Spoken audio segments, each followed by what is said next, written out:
I'm Rabbi Jordy Callman, and I want to tell you a story. That story begins in Belarus, a country that was part of the former Soviet Union, in a little town called Lida. It's in the northwestern corner of Belarus, about 10,000 people.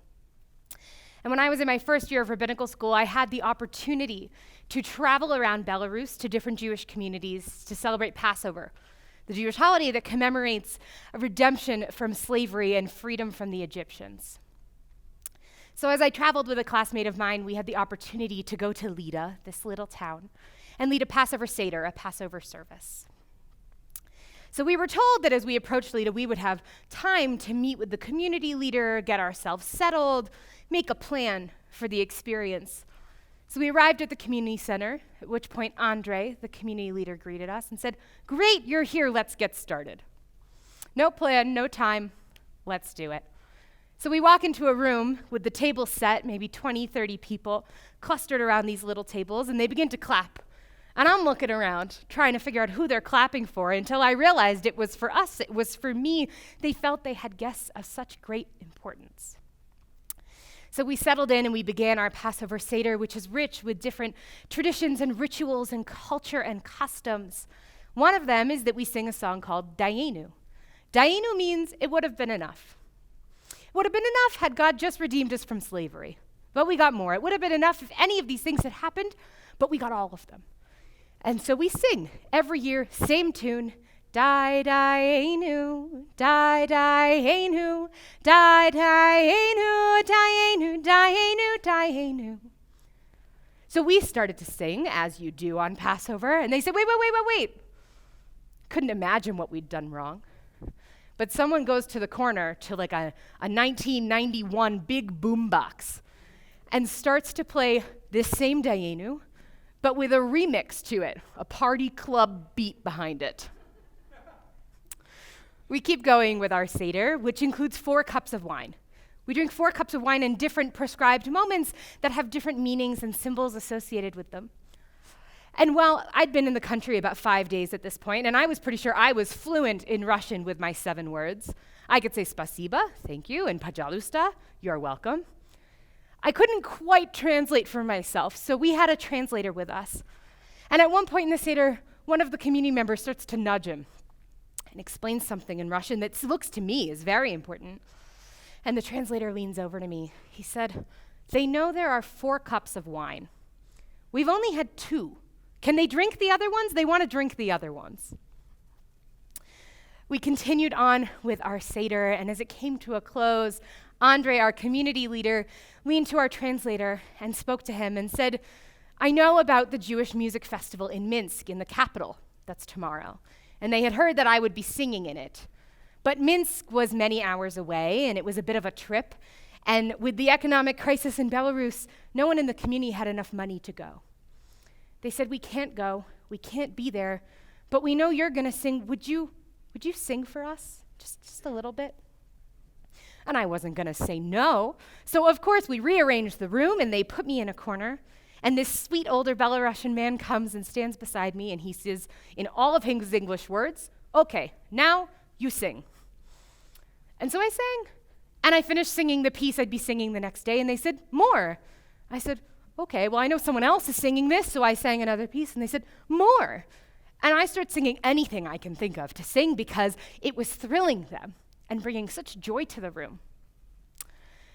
The Belarusian people are not particularly emotional, warm and welcoming and generous and kind and giving, but emotional they're not. So at the end of singing, one of the women came to me with tears in her eyes, and she held my face in her hands. She said, "You are beautiful. God bless you." Now I figured if I had done something wrong, I had definitely at least done something right because I made this Belarusian woman cry. So there she was. She had been moved to tears by this. When the Seder and the singing was over, Andre, the community leader, told my classmate and I that he wanted to show us something.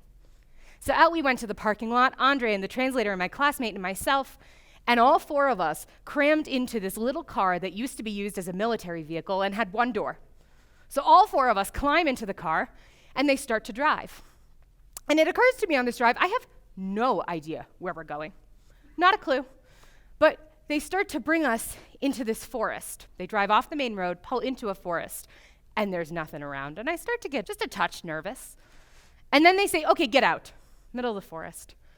We get out of the car and start to walk towards a clearing. And Andre says, I want to tell you a story. In Belarus, before World War II, before the Holocaust, there were over 1 million Jews living in the country. Today, between 10 and 20,000. The community was absolutely decimated, and this spot in the forest, this big clearing, was a mass grave site. This was where Jews, for no other reason than the fact that they were Jewish, were brought and systematically murdered for just being who they were. And the community had built this mass grave site, this memorial, to honor them and their memory. We got back in the car, at which point we had a very different experience and a different feeling. The air felt different. And Andre said, I want to show you one more place. So we get back in the car and we start to drive, and they pull off into a supermarket parking lot. Couldn't imagine what we were doing there, but they said, get out, and so again, I got out of the car. And we start to walk, you know, that grassy midstrip, the sort of gully between a shopping center and the highway, the main road. We start to walk into there, and we see stones set up, a little memorial. Andre said, after what happened here in the Holocaust, so many people couldn't speak about it. They couldn't talk about it. They couldn't say what they had seen. He said, but a few years ago, one man came to us. He said, I'm finally ready. I'm ready to talk, and I'm going to tell you what we saw. He said, there's another mass grave site, and here's where I think it is. So what did the Jewish community of Lida do? They came out with shovels, and they dug for 3 years in different spots and deeper here and deeper there to try and find human remains, to memorialize those who had been killed there. They found them, and where did they happen to be? In this grassy gully between a supermarket and the highway. Standing in this spot with the noise of the cars whirring by and the sound of those carts clanking against each other, Andre looked me in the eye, and he said, I need you to hear this. This is your story. This is now your story. I've given it to you. You have to tell people what happened here. But most importantly, you tell them that we are still here. I took that, and I ran with it. It was important to me. He said, this is your story. You have to tell it. And so I've told it to well over 1,000 people at this point. I try and keep a rough count. But what's amazing about that story is that we could see it as baggage, that this community has this collective trauma and this collective baggage that holds them down. But it's not what that is. This is their story that they have owned. And so they carry it with them as one of the experiences of their lives. It is one of the many experiences that make up who they are.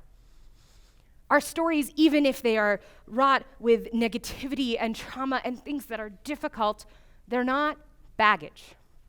We wear backpacks on us all the time. That's as close as we get to baggage. We wear backpacks on us. And in it are all of the experiences we've had throughout our lives, and they absolutely influence the way we see the world and the way we interact with people. But when we start to see it as baggage, as something that weighs us down, we've taken what can be such a strength, and we've made it such a negative. It's important. We need to own our stories. But to own our stories, we need to do a couple things. One of which is we need to understand them. We need to recognize them. We need to come to terms with them. And part of that requires a sense of self. How do we develop a sense of self? I want to take us back to kindergarten for a moment. And in kindergarten, I'm willing to bet that you had a grammar teacher, a teacher at that point, you got one in kindergarten, taught you a little bit about English grammar. So I'm willing to bet your kindergarten teacher taught you what a noun is. What's a noun? A noun is a person, a place, or a thing. And what's an adjective? An adjective describes that person, place, or thing. Can a sentence exist without an adjective? Yes. Is it a boring sentence? Probably. Can a sentence exist without a noun? No. It's no longer a sentence, it's just some words that came out of your mouth. So I like to play this game, do this little exercise, which I encourage you to do at home, where we work to come up with 10 nouns. 10 nouns to describe yourself, and make a list, write them down. 10 nouns that speak to who you are. And intentionally, I don't like to give examples. I like to leave room, figure it out. 10 nouns. And once you have your list of 10, you can only keep 5, at which point everyone in the room starts to groan. They're annoyed with me. Once you have 5, you can only keep 2. Then there's real groaning. You can only keep 2. Let's look at those 2 nouns and try and understand, if someone only knew those 2 things about me, what would they think of me? Do I like what those 2 nouns say? The exercise in and of itself is really difficult. Why? Because we like to use adjectives to describe ourselves. I'm funny, I'm loyal, I'm pretty, I'm whatever it may be. Those are easier than nouns because adjectives are tangential. We can throw them away and the sentence can keep going. To say what my nouns are, speak to the core of my own identity. I tap into who I am, and that's a much more vulnerable experience. Our 2 nouns change at any given point in our lives. I think in this moment, I would tell you mine are wife and rabbi. That's who I am in my most fullest sense at the moment. They change. A few years ago, different answers. A few years from now, probably different answers. But it's important to have an understanding of who you are at the core of your being. I did this activity once with a group of young people in their early to mid-20s. And I had a young woman who was a teacher, really caring woman. Her mother had died when she was still a kid, and she had sort of become a mother to her brother. And she looked at that list of 10 and saw she didn't have anything that was about herself.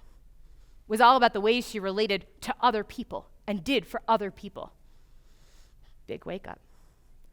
Our nouns are incredibly important. It tells you who you are.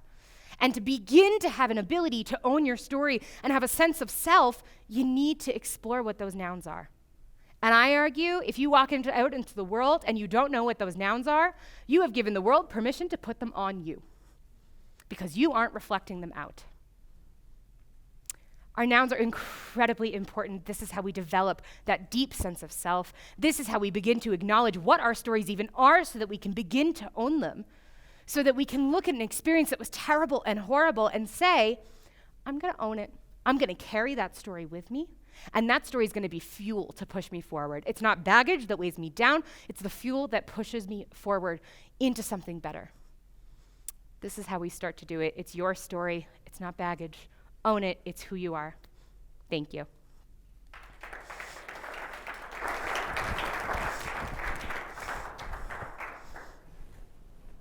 I've got to say, Rabbi Jordy, I came up with my nouns. What do you have? Well, I had 4, and I'm going to narrow down in 2 right in front of you. I'm ready. Human. Great. Servant. Father. Partner. Beautiful. I'm going to narrow it down to servant and father. So I love that example. I appreciate you being here. You bring a whole new perspective to this development day. And I know when I asked you, you were interested, and then you became committed. And I know the world saw a very interested and committed woman here today share with the younger folks out there what it means to be a leader. And all I can tell you is thank you from the bottom of my heart. Thank you for having me. Appreciate it very much. Thanks.